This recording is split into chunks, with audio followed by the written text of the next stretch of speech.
Hi, welcome to the Sifu Mimi Chan Show. Thanks for joining the conversation.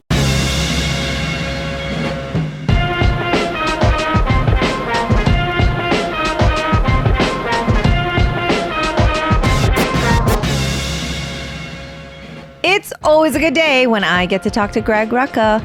The Mimi and Greg show is still going strong after over a year and a half. Over the past couple of years, I've entertained the idea of writing something. At the very least, I'm feeling motivated to improve my blog posts. Good thing I know an award-winning writer to give me advice, right?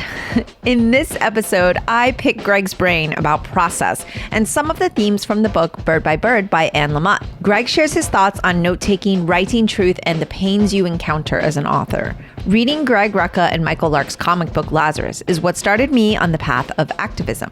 Who would have guessed years later that I would be writing a bill? It was special to share a moment of joy with Greg since my AAPI history bill got filed the week we recorded. If you live in Florida, please write your legislators to co-sponsor and vote yes on SB 281 and HB 490, which will mandate the teaching of AAPI history in our K-12 education curriculum. I am grateful for every conversation with Greg and still get excited before I log on, even 40 plus episodes later. Thanks to listeners for constantly sending positive feedback and telling us how much you enjoy the Mimi and Greg shows. For those that don't already know, Greg Rucka is a New York Times bestselling author of hundreds of comics and nearly 24 novels. He's also the writer for his critically acclaimed film, The Old Guard, starring Charlize Theron. I'm loving these conversations and hope you are too. If you are, please rate my podcast on your platform of choice and share it with others. If you would like to support with a donation to help keep this podcast going, you can become a patron of the show by visiting my website or patreon.com/sifumimichan. For comments or suggestions, email me at sifumimichan@gmail.com or reach out on social media at sifumimichan. Now, on with the show. Hello, Greg. Good morning, Mimi. Congratulations. Thank you. HB 281. Yeah, I got the number right the second time around. I was too excited the first time. I was like yelling the wrong number. That's so exciting. Yes. I mean, it's kind of like a anticlimactic because now it's like the real work begins where, Florida goes, no, we don't want this, but sure. But now they have to go on record as to saying no. Exactly. No, it's a big deal. And I feel like it would be pretty tone deaf. Not that Florida hasn't shown its and proven itself to step up to being tone deaf, but I feel like we have a chance, we have a chance. Do we want, just for the sake of indulging the audience, radical idea that there may be people listening to this who have no idea what the hell we're talking about. Exactly. Yes. You can explain to them what HB 281 I can. is. See, you're the better co-host here than I am. I'm just like jumping right in. But yes, so most of our listeners, I think know, but if not, because we may have some new ones after last week's Spencer Ackerman. But I'm working on an inclusion bill for AAPI history in Florida's K-12 education. And since May, which was Asian and American Pacific Islander Heritage Month, I thought this is a great idea. And it's a great idea. It just wasn't a great idea for me to do it because it's been so much work. But thanks to Representative Anna Eskamani, and we got a co-sponsor on the Senate side, Senator Linda Stewart, we have written a bill and it's there and it's SB 281, HB 490. And the bill is there. And now we need to get co-sponsors and do the whole Schoolhouse Rock, how a bill becomes a law thing. Very good. And now you should in the show notes link to I Am Just a Bill. Yeah. written by Dave Frischberg, I believe. So. Oh, wow. Of course, you know that.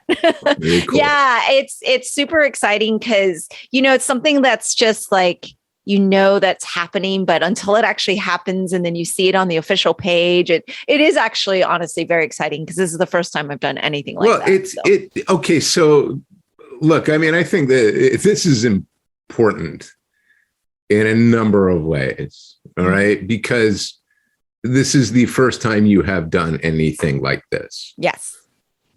But you did it. You were motivated to do this. You figured out how to do it. You sought out ways to do it. And yeah, it's not a law yet. Right.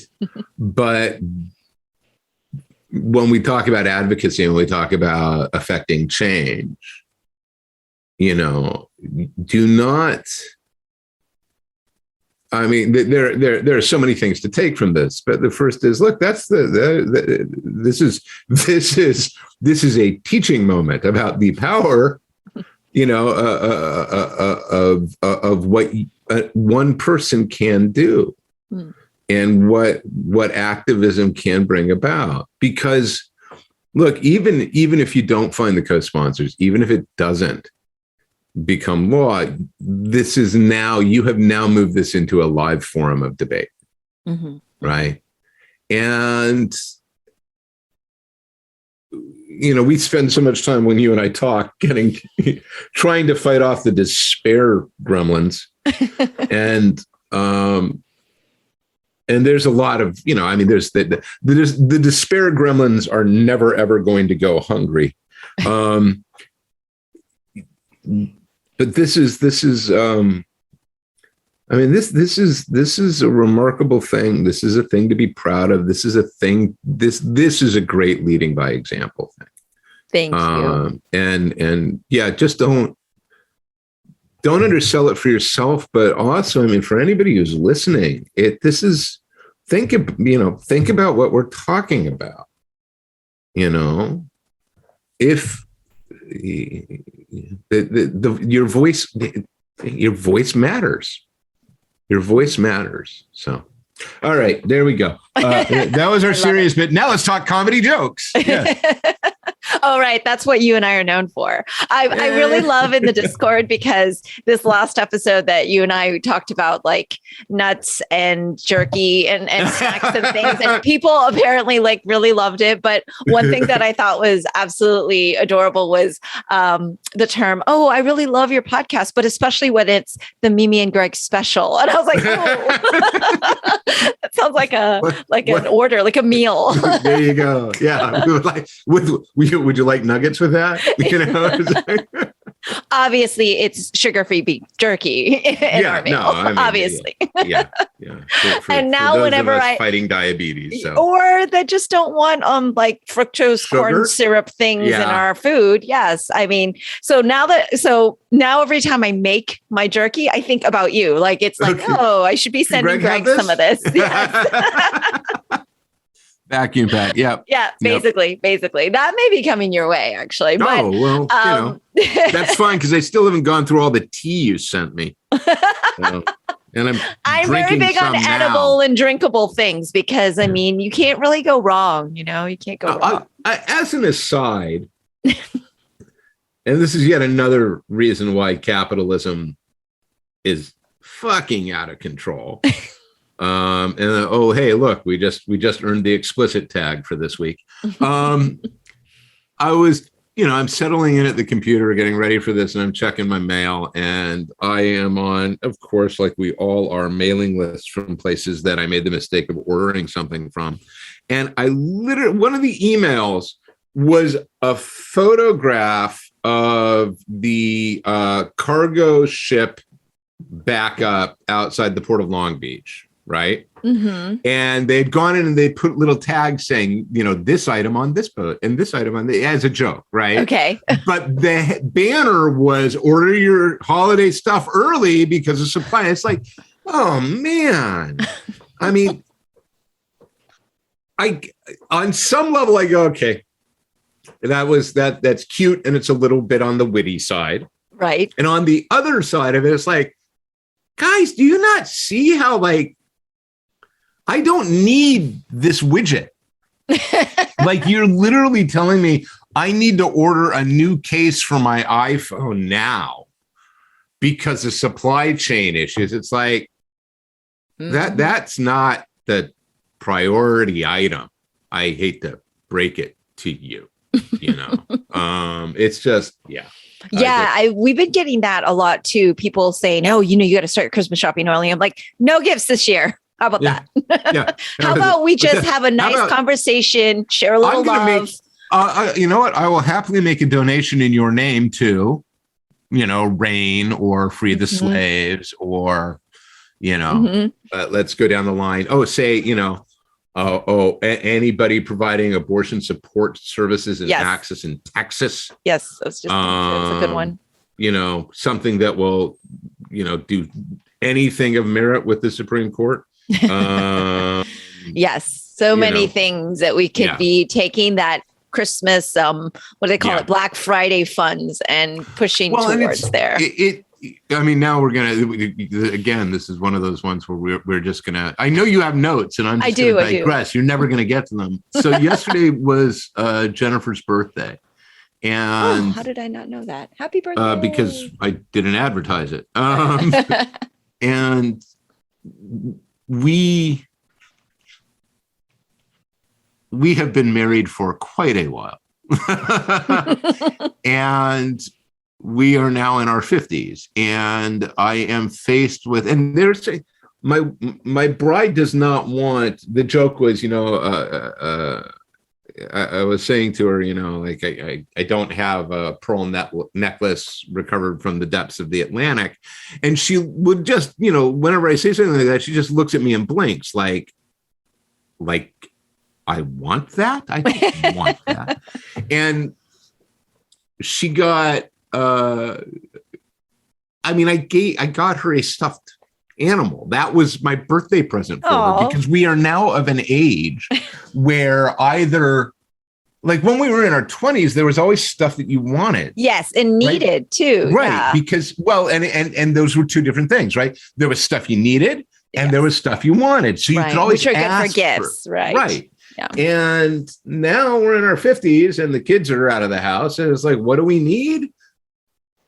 Nothing that we can give each other. Right. And what do we want? Nothing that we can give each other. So it's a weird place to be in sort of this odd gift. It really was crystallized for me yesterday that we're in this weird gift giving limbo. What kind of stuffed animal was it? It was from the Discworld Emporium. It was a stuffed Grebo cat. Oh, okay. So if you're a Discworld fan, the joke around the house as far as that goes is that, one of the best gifts I ever got her was also from the Discworld Emporium, which is a little sterling silver necklace that has Granny Weatherwax's handwritten sign, "I tain't dead," on it. And she loves it. And the irony there is that of the two of us, she sees herself as Nanny Og, and she sees me as Granny Weatherwax. And if you are a Discworld fan, that will tell you everything you need to know about the relationship. Grebo is Og's evil tomcat. And in the novels is described as like the father of almost every cat in the kingdom of Lancre, and is missing an eye and is scarred. He's just literally he is the kind of cat that wolves are afraid of. And yet this stuffed Grebo, is this big, and of course he's cute as hell and soft and plush and scarred. Right. So she got that, and she got a knitting project from friends in Australia. Nice. And she was very happy. Yes. So, yes. No, I am not quite there, but Oscar and I are the same way. Like literally we were in New York, as you know, for a business trip, but we were like, we're going to see family, but then we're coming from epicenter of Delta. So we thought, you know what, if no one's comfortable, we'll just go off to the Catskills and do our own thing. And we're like, we'll make this our wedding anniversary thing, because we don't need to buy each other stuff. Like this is already like an expense we didn't expect to have. And then we had some alone time together in the woods. And it was like a writing retreat place in which we did no writing because, of course, I brought my laptop with like full intent and stuff. But it was funny because we're both like, he's a Brooklyn boy and I'm city girl. And so we loved it. We're like, it's so quiet. We have this beautiful quote unquote cabin. It was really a boutique hotel cabin. So I think real hikers like laugh at us because you can turn the fireplace on by the light switch. So I saw you chopping wood in your IG and I was like, oh, is that what that's for? So, yeah, and then like after day one of all this like silence, we're like, man, we can't wait to get back to the city. But this actually is a perfect seg into what I wanted to talk to you about. Because all right, yes, segue away. Oscar and I we've been milling this idea for years that the two of us are going to write something together, whether it's Kung Fu instructional with his strength side and my, something probably nonfiction. But a lot of people also pressure me all the time to write down all of the short stories about my dad and all these things. I'm like, there was a movie, right? Yeah. But there's all these like, he's just such an interesting person and there is a lot to catalog. And so, right. And I'm sure that's even more in mind right now because his birthday. Exactly. It's his birthday. It just passed. And yeah, so I was like, oh, we'll go to our little writing retreat. And Oscar's like, oh, you need to read Bird by Bird. And ironically, it was like quoted in Ted Lasso a few episodes ago as well. And we thought that was so funny because we had both read this book, Bird by Bird. So I don't know if you've ever heard of it. I don't know it. So it is by, and of course I'm going to fail here, but bring up the notes. Yes, bring up the notes. It's quick by Google. Yes, it's I have the book open actually because I have some things to ask you about it. But it's by Anne Lamott. And So it's very hilarious. It was very short. It's fun. And I guess she's also a writing teacher.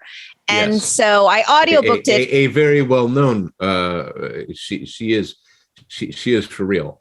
Yes.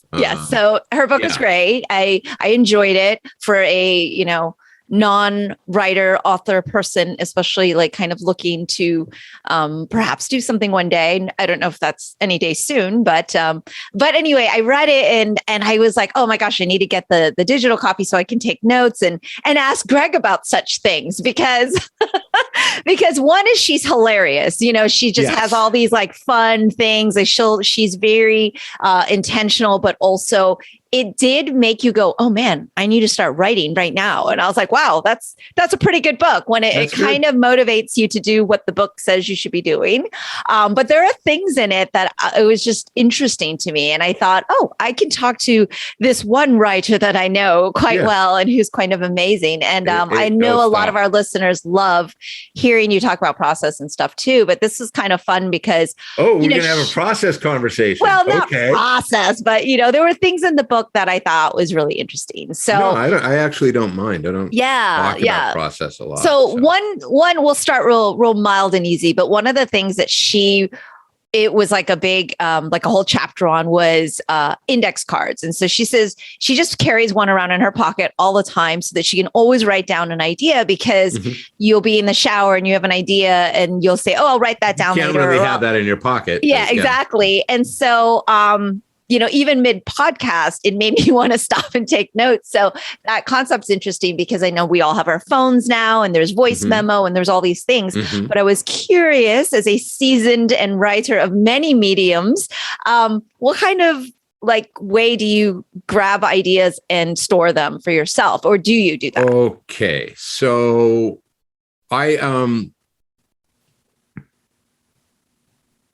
The blanket caveat here is that everybody finds what works for them. And that may have been the most important writing lesson I ever got. I think I mentioned before I had this wonderful professor back at Vassar my senior year named Frank Burgon, who is a wonderful writer. And in this fiction seminar I was in, I will retell this story. I'm sure I've told it before, but there were 13, 14 students in it. And every so often he would have somebody in sort of the Dutchess County area or like the visiting writer in residence, somebody would come in and speak to the class. And so we had short story writers and novelists and poets and so on speak to us. And after like the fourth and fifth one of these, one of the students in the class, I remember saying very specifically to Professor Burgon, so I've come to the conclusion that none of them know what they're talking about.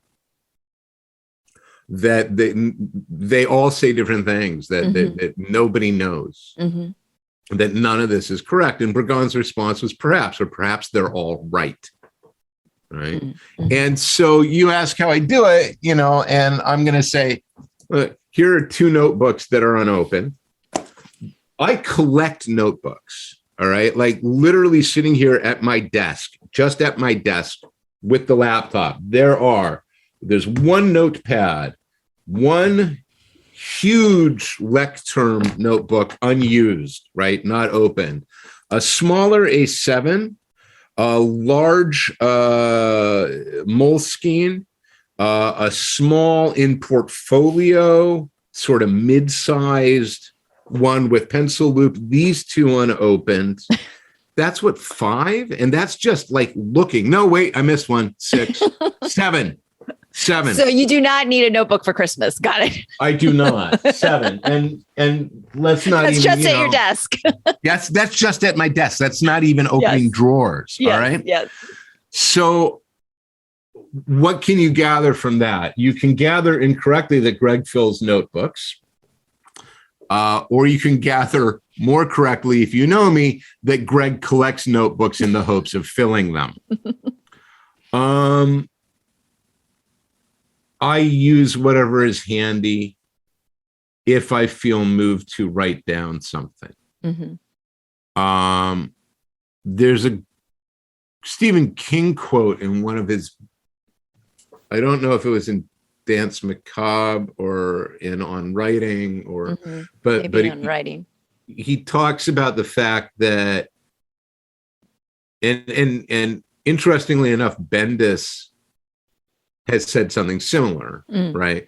Which is that though Bendis's take is a little different, but if I remember correctly, the King one is, well, if it's a good idea, you don't need to write it down. And I don't actually think that's true. That's true for him, right? Yeah. Bendis used to say, I don't know if he still believes this, but he used to say, well, if you're talking about the story, that means you don't want to write it. And that's 100% false in my case. Right. Like that is absolutely demonstrably untrue for me. Maybe true for him. Like if he is talking about the thing he wants to write, then he doesn't actually want to write it. That for Brian, the way that he explores the thing is by doing the writing. Right. For me, I need to talk about it. I'm a big talking cure guy. And it's funny, listening to the podcast you did with Spencer Ackerman, I was kind of delighted to hear his little tidbit about process when he was talking about, reading aloud what he had written, because that's not something I tend to associate with writing nonfiction. I absolutely associate it with fiction. Right. Right. When I'm writing a novel, I read aloud because I want to make sure that I got it right. Like, did it hit the ear right? Is the cadence right? And of course, it's just as valid in nonfiction. It's going to be just as valid in any form you use. So there are times when I take notes. There are times when I will record quote unquote inspiration or ideas. And there are times when I don't. There are times when I will trust that it will stick in my head. I find more often than not, when I'm actually in process, meaning I'm sitting here and I'm working and I'm struggling with something, what happens is the ideas move. I don't want this to sound like I'm super smart and my brain works so fast. That's not what I'm saying. It's that the ideas or the thing that I am chasing, there's so much. It's like going through a deck of infinite cards and looking and discarding and looking and discarding and looking and the problem there is that sometimes I will move something that has merit into a discard pile because I'm chasing this other thing, and then we'll have lost the thing that I knew had merit. So, I'm working on a script right now that I literally have to have like 3 windows open. Well, I'm like the window that I'm composing in, and then on another monitor, a separate program open that is just me writing sequences of dialogue that will never get used. Mm-hmm. It is in. I mean, it's so. I said this before. I'm going to say it again. It is what works for you. This is one of the reasons why I get very suspicious of people who say this is the method to write. Mm-hmm. Yeah. I don't know if I can teach you how to write. I can teach you how to write better, right? Mm-hmm. I can look at your writing and I can say, these are the problems I am seeing. These are the ways you can consider addressing them. But the actual raw creative process is so alchemical, sort of mystical to me. Yeah. That different writers do it in different ways. I surround myself with spell components, if we're going to talk about it that way. And those spell components may be, 7 notebooks and a pencil pouch that, I've owned this for 3 years. How many times have I opened it? If you can look at this leather pouch, and it's a beautiful little leather pouch, it's still nightmarishly difficult to open. Yeah, there doesn't look like too many creases in it. Right. That's exactly it. And the reason why is it holds a series of colored pens. It holds the series of colored pens because I was trying to emulate a method of composition that I saw Matt Fraction using. And guess what? It doesn't work for me. Mm-hmm, mm-hmm. Of course. Yeah. Everybody's different. Yeah. Doesn't work for me. But so I have a beautiful pen holder. It is beautiful. You have a lot of things, but maybe all of that's there for like inspiration, and it just kind of adds to the atmosphere. You definitely look like you have a writer's room. Yeah. I mean, this is the space and it's funny because for all that I love my office, I hate my office and always have. Mm-hmm. I think the space you write in is very important. Yeah. Okay. And I don't know if it's the feng shui of this room or not. I have never been comfortable in this office writing. There is no way to situate myself in it and I have moved this desk around over the years and so on, that has ever made me feel entirely comfortable in here. And I don't know why. Wow. So you need to be uncomfortable in order to write all these brilliant things that you write. Apparently. No. What happens when you get comfortable? That's what that'd be probably I go to sleep. I don't know. Oh my goodness. That's so interesting. Yeah. I can't explain it. I have had offices that I have worked in that have been terrific, and I can't precisely describe to you what works and what doesn't in the space. Mm-hmm. This office works better for me when, as it is right now, my door is closed. Mm-hmm.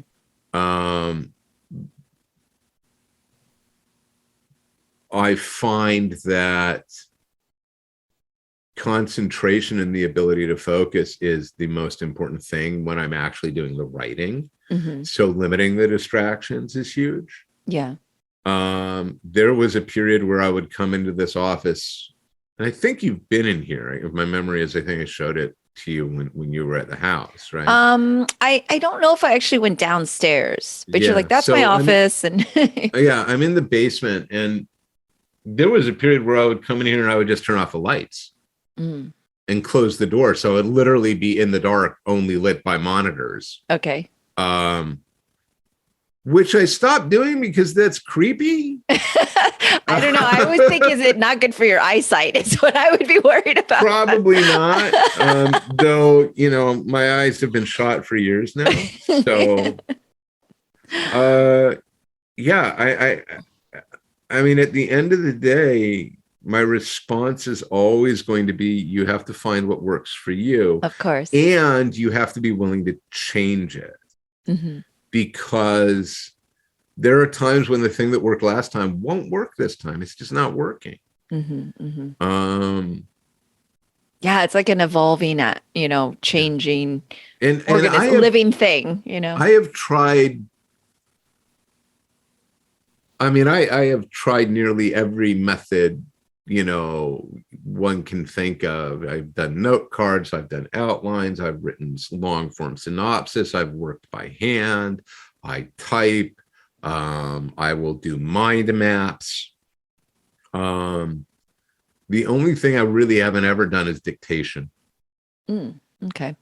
And I don't know why. I grew up with a lot of dictation. My dad, who was dyslexic, and also a workers' comp personal injury attorney, would sit in the office in our home and dictate on his dictaphone. Okay. So, I mean, I know how that's supposed to work. So, yeah.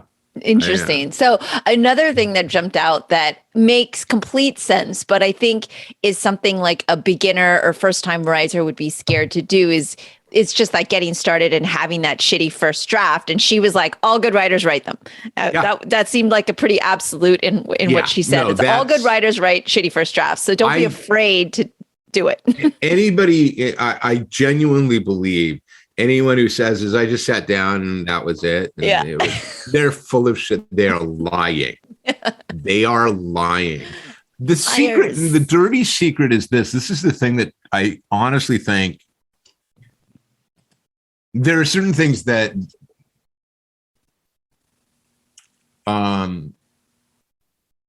that are sort of the Rubicon crossing moments.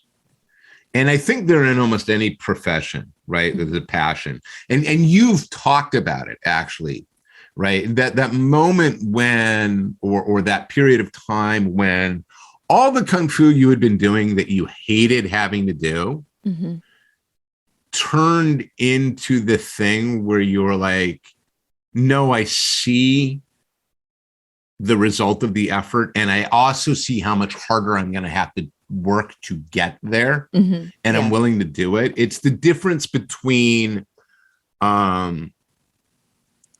it's the difference between when you're in high school and you're writing your stories and you're just having fun and you're loving it. And then going, oh, I need to revise it. Right. And it's the level up stage. There is a level up stage and everybody hits it. And maybe that's the way to look at it. It is not a stage, but a step. It is like literally a set of stairs. Yeah. And I have seen and have known so many people who earnestly want to write for a living and who you can't do this for them, who just don't understand that they have to take the next step. That there are so many writers I have known, and I'm thinking of one in particular right now, who, will sit down and every day churn out 3,000 words and will figure out the thing that they want to write, and they've figured out the plot of it, and they'll do the research, but they don't actually ever get in there and look at the craft and go, how do I, and the result is every time something gets hard, they go easy. Okay. There is a level of competency, and I'm sure you can apply this, for instance, to Kung Fu. Yeah. There's a level of competency where okay, to perform this thing properly, I cannot physically do it yet, but I can cheat it, right? I can fake it. I can go over here and it'll look almost the same. I can avoid this. It's a tricky piece of music in the instrumentation. Mm-hmm. So what I'll do is I'll dodge it by doing this instead. Mm. And that choice is the choice where you fail. The moment when you look at it and you go like, this is too hard for me. And instead of running away from it, the acceptance of, so I got to go through it. I got to get better. I got to challenge myself. And I have to accept that I'm going to fail. Is to me the make or break moment. All other things about success aside, which we can come back to. Mm-hmm. The make or break moment is that moment where you go like, I don't know how to do this. I'm going to have to try and screw it up and keep screwing it up. And that willingness to engage and to fail is genuinely, to me, the litmus test. Right? Because all the other stuff about success and so on, that's all outside of your control. Mm-hmm. It literally is. All you can ever do is control your commitment to the work and your commitment to honing your craft, whatever that craft may be. Mm-hmm. But you cannot control if the agent has had a good day, the day you submit your work to them. If the editor just lost, their dog or their favorite plant or a child, right? You cannot control if the novel you wrote that began with a terrorist incident in London comes out 3 weeks after a terrorist incident in London that is almost verbatim what you described in your book. Mm-hmm. Right. You cannot control these things. Mm-hmm. You just can't. Yeah. And thus, at the end of the day, it defaults to you. It defaults to the thing you can control. You can put your ass in the chair and do the work. Yeah. And determine how hard you are willing to work.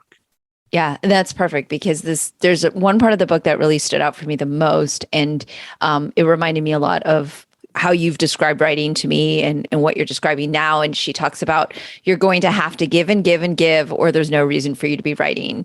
And it's like from the deepest part of yourself, and you're going to have to go on giving and giving, and that is going to have to be its own reward. And so that's why you don't think about, I'm going to have this published book. But then listeners, just bear with me, because then she explains this giving story, true story, right? By Jack Kornfield, who's of the Spirit Rock Meditation Center, who I actually happen to have followed and listened to some of his meditation and heard him on podcasts. So I was like super excited. It makes me feel like, wow, I know something when I can get the references in books. But basically, it's an 8-year-old boy, had a sister who was dying of leukemia, and he was told that without a blood transfusion, she would die. And his parents explained to him his blood was probably compatible with hers. And if so, he could be the donor. And they asked him, could they test his blood? And he said, sure. And then he was a match. And then they said, they would give his sister a pint of blood, and that would be the only way that she would have a chance of living. And he said he would have to think about it overnight. And so then the next day he went to his parents and said he was willing to donate the blood. And so they took him to the hospital. They put him on the gurney beside his sister. They both got hooked up to IV. The nurse took the blood and then gave it, to the girl. And the boy was laying there in silence while the blood was being, dripped into his sister. Then the doctor finally came over to check on them and see how he was doing. And the boy opened his eyes and he said, how soon until I start to die? Yeah. When do I start dying? Yeah.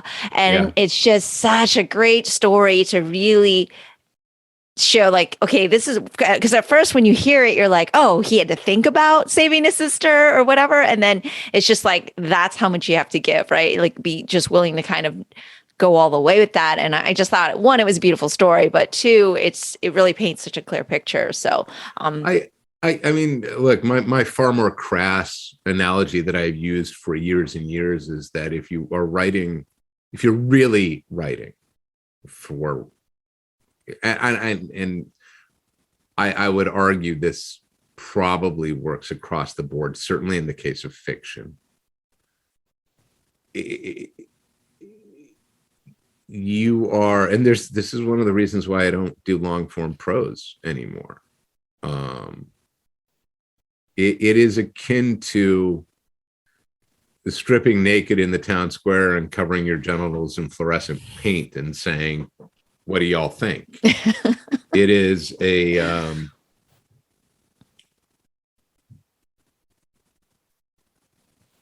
a remarkably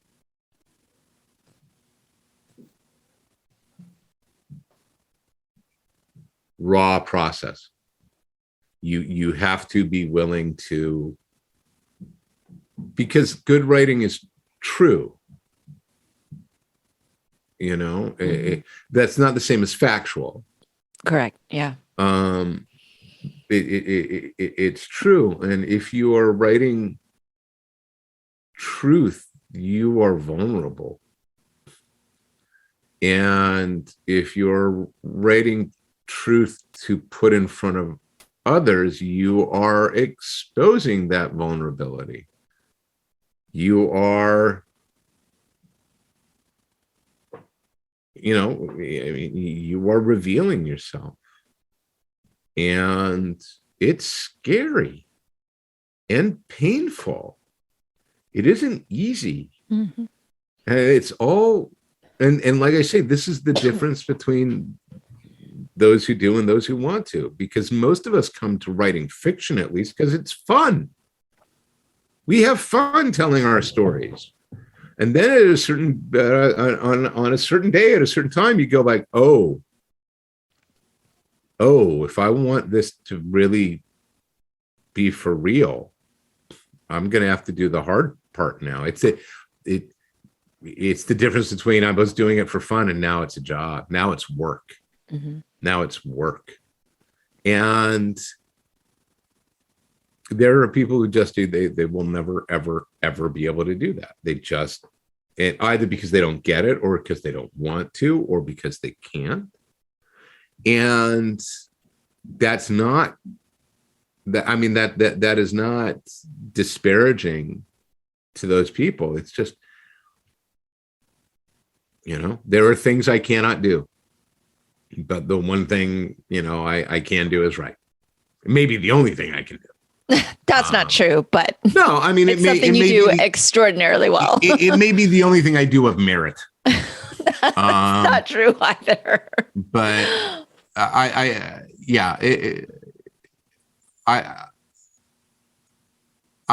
not. Like I say, it's not easy. It's not easy, and that hump of going, okay, we have gone from the part where it was fun to the part where it's not fun anymore. The great Douglas Adams line is, I don't like writing, I like having written. I mean, I feel like I would feel that way. Yeah. I mean, there's a legitimacy to that. It's like, the process, there are days, man, it stinks. I am 4 months in on a script that is just, it hates me. Oh, I mean, this script literally gets up every morning. I open my eyes and it's sitting on my chest like, a devil in a Hieronymus Bosch painting with his pitchfork going, ha ha, motherfucker. I got you again. Out to get you. Yeah. And it's like, you're never getting rid of me. I want nothing more than this script to be done. I want nothing more than this script to be done. 4 months, Mimi. Wow.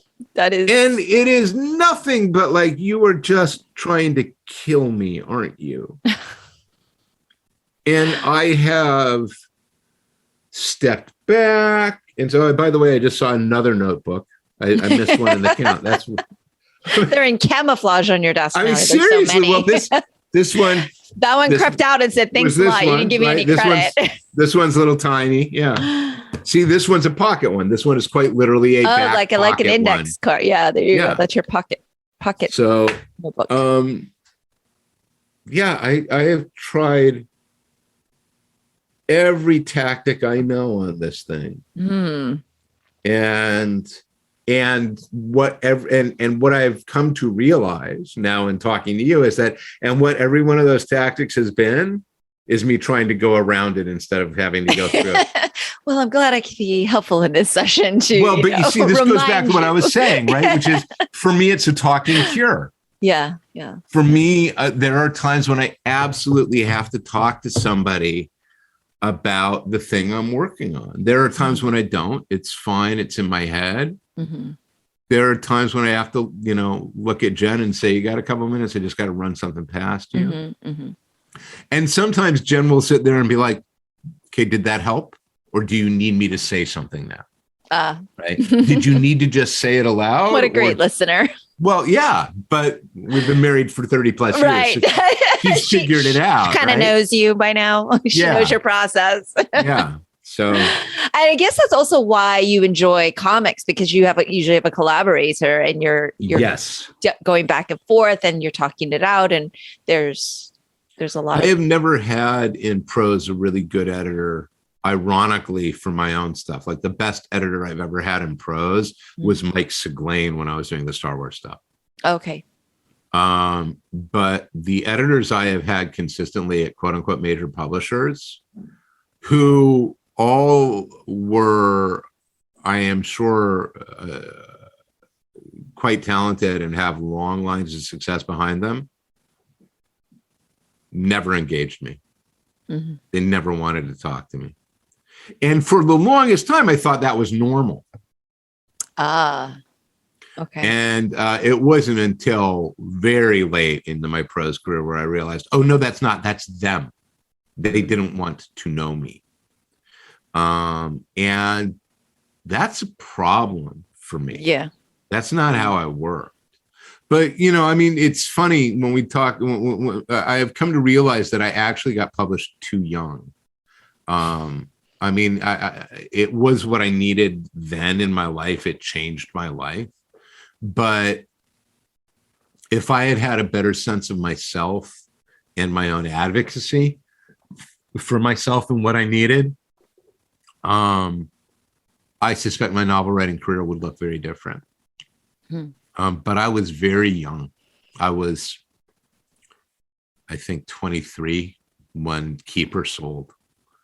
And we were desperately poor. And if they had said, so what we need you to do now is shave off all your hair and wear a skunk costume and run around the Bantam Doubleday Dell building on Broadway 8 times, I would have been like, okay, yeah, if I guess that's what you need, I'll do it. How does this help the book? Just trust us. Okay. Yeah. I was not self-aware enough or sure of myself enough to be able to look my editor in the eye and say, disagree. Yeah. And that's unfortunate. I don't want to do that. That's not the story I want to write. And that happened with the next 2 editors I had as well. One of whom who just literally didn't want to know me. Like one of the most so bizarre. I feel like basically stalked you. Well, that editor in question inherited me. Right. It was like passed off, and literally, I just was felt passed around. And I was what is referred to in publishing as an orphan. And I had one of the most unpleasant lunches meeting this editor, myself, my literary agent, and this editor. And it was horrible. It was just ghastly. Yeah. It was like, wow, you don't give a rat's ass, So, yeah. Well, I know you're busy with scripts and comics and other things, but I'm still not giving up on your prose career. I know. Look, there are 2-3 novels now that I still want to write. Who you are now, and would be able to say next new editor, right? You're a different person, and so yes. Well, that's great to know. We've talked about these potential novels, and so I will continue to occasionally inquire. But speaking of, I've got at least 2 I want to write. So good. It's just a question of when. When. Yeah, and that's fine. It's fine. Take your time. No rush. No rush. Get through Lazarus first. There you go. As Spencer and I was going to text you the day we spoke and said, "Were your ears ringing, Greg?" Because I am. I've been, because I listened, of course, to the podcast, and I've been. So my first question was, do I admit I've heard this? And then the second was, what am I going to say to Mimi when I talk to her? And say that is one of the most flattering. And you guys had me laughing out loud at a couple of points as I was listening to it. Okay. But I am,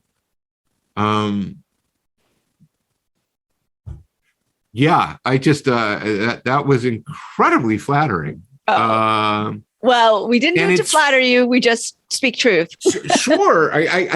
That's why it's flattering. I know. I was super excited. I was like, oh my gosh, I want to text Greg, but I want him to wait and hear the podcast. I didn't want to ruin it. and having read Reign of Terror, it's like, so heavy. My God, we are just all turning into a mutual admiration society here. I know.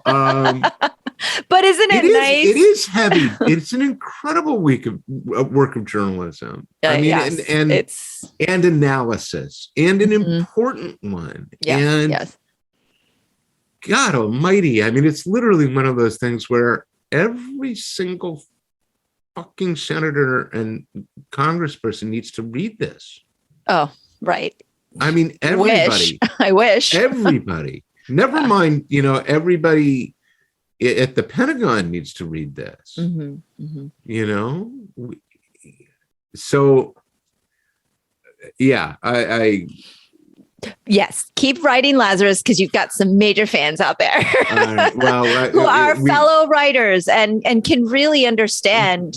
One way or another, it'll get finished. Oh, I know it will. I know it will. I'm not worried about that. But I know we got to wrap up soon. But it was interesting because you had mentioned that, you like to talk things out. And one of the things in the book that she had also mentioned was this calling around thing, which was that when you do research for the book, you call around and you talk to people and they are thrilled about it usually. And I was curious as to some of the people you spoke to, because I will say I'm not allowed to say what yet, but I've actually been called upon to offer my advice for something, and it's just super exciting. And they're all like, NDA'd? Are you NDA'd? I wasn't told to share, so I don't want to share yet.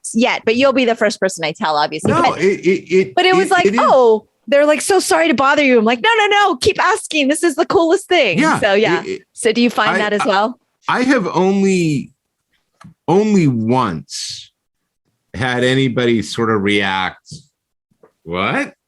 And that was actually researching the first issue of Black Magic.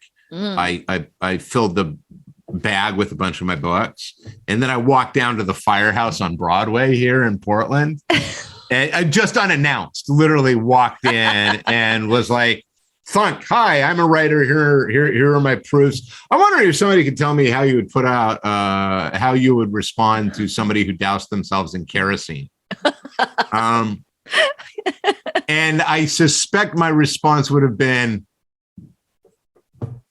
friendlier if I had gone through proper channels. Right. But maybe made an appointment to speak with someone. Yeah, but honest to God, in my experience, it's absolutely true that if you approach with respect and with and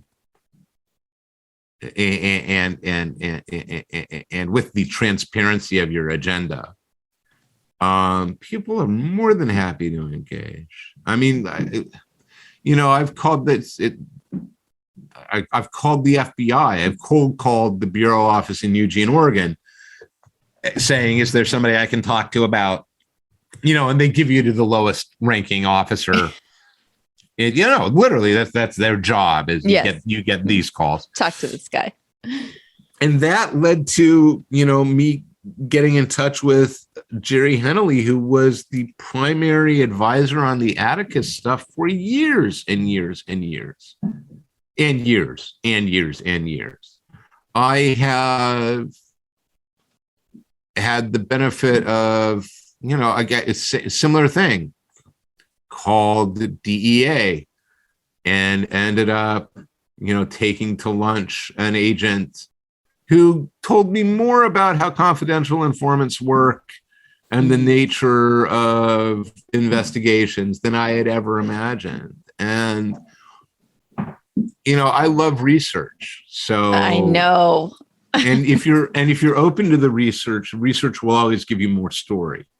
It will always inform what you're working on. And, that you may find yourself in a place where you have to go, well, what would really happen versus what is dramatically appropriate. But those are high class problems to have. But being willing to engage and say, yeah, I am working on a story about, I'm wondering if you can help me, or I was directed to you about. Almost every single time the response has been very positive. People always want to talk about what they do. And they like to share. Yeah, they usually like to share, right? Especially if it's for something cool, like a comic book. Well, and this is why when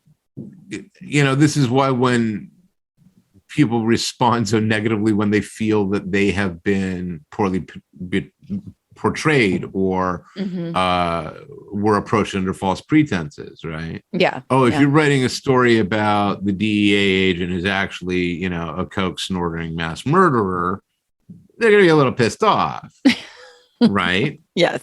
But if you come in and you say, look, I'm just trying to figure out how this works, right? Yeah.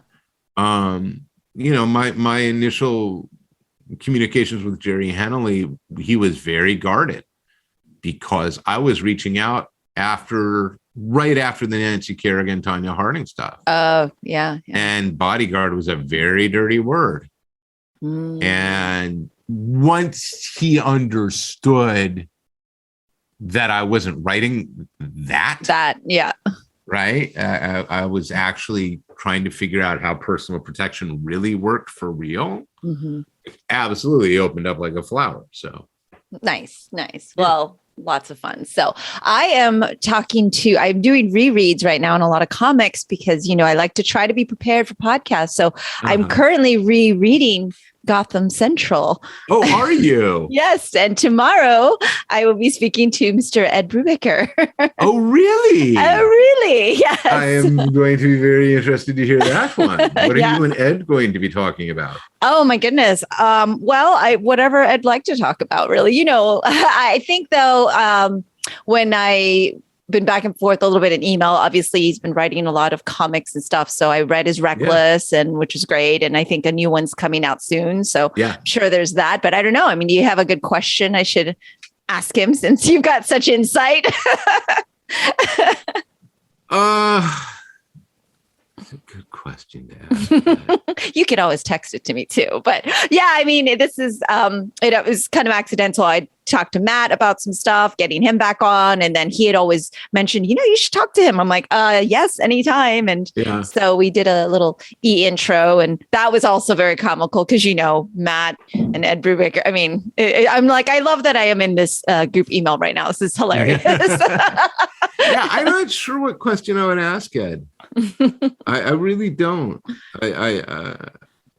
And I will be very interested to hear how that goes. Yes, I'm excited. He's a delight. Yes. Well, he's had a busy year and a half. He's just writing and putting out all these great stories, pulp, and so it'll be fun to kind of talk about that. And my husband, as you know, loves crime stories and everything. Yes. So I suspect you can spend an hour on Criminal alone. Yeah. Yes. But I'm looking forward to that, and it's always fun to do rereads anyway. And I hadn't reread it in such a long time, so I'm like kind of in it and trying to wrap that up before tomorrow. Just not that we're going to be speaking about that necessarily only, but I like to have reference, and just it gets me in the zone. Just to Central be having you all in my Central voice. Still stands up. It's funny. I was looking at it not too long ago, I think last year, and I believe it still stands on its merits. I don't think we ever wrote propaganda with that book. And I think it still stands up, which is kind of remarkable considering we are coming up on its 20th anniversary. Wow. Yeah. Oh my goodness. Yeah. It's kind of funny. And I'll say it. And, you know, I'm sure he's not going to hear this episode because you'll air first. But my friend at Paper Asylum, the one that I always recommends books to me. And I'm like, which ones of, Brubaker? And he's like, well, let me just say, if you don't immediately say Gotham Central when you hear the word Brubaker or Rucka, then you're a complete idiot. But their writing combined is absolutely ridiculous. And it's like the ultimate tag team in comic history. And it's like, give Mere Mortal a chance, So I thought you would enjoy that quote. Like, that's funny. I will say, I will say the collaboration with Ed is the comics collaboration that I measure all writing collaborations against. Ooh. Tough bar. I don't know if he thought it was that effortless.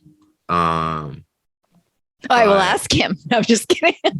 No, I mean, you may want to. Yeah. I will say, we would get on the phone for an hour or two and we would break the issue and we would divvy up the page sequences and we would each go off and write our bits and stick them together. Yeah. And brush, run a coat of paint over, just smooth everything out. And yeah, I have no idea how it worked as well as it did or why it worked as well as it did, but it worked really well. So there you go. Well, for those that haven't read it yet, this is a great time. It's the anniversary is coming up, but also, we'll be talking probably about another it year or two out. And I'm talking about the podcast. It's on mind. So, but in any case, it's always lovely to have our chats. It is. And I actually had real content for you today, like a real podcast host. No, you make it seem like you don't. That's stop it. You are a real host. These are fun, and I enjoy them. I have to apologize. Apparently, somebody is running a vacuum cleaner above me right now. Well, at least the floor is going to be clean. Yeah, well, but not the ceiling. We will talk again soon. We'll talk again soon. Happy belated to Jen. Thank you. I will pass it on. All right. That's all for today's episode. Thanks for listening to the Sifu Mimi Chan Show. Please subscribe and rate my podcast on your platform of choice and leave a review. You can become a patron of the show at patreon.com/SifuMimiChan to help keep this podcast going. Follow me and interact on social media at Sifu Mimi Chan on Instagram, Twitter, or Facebook.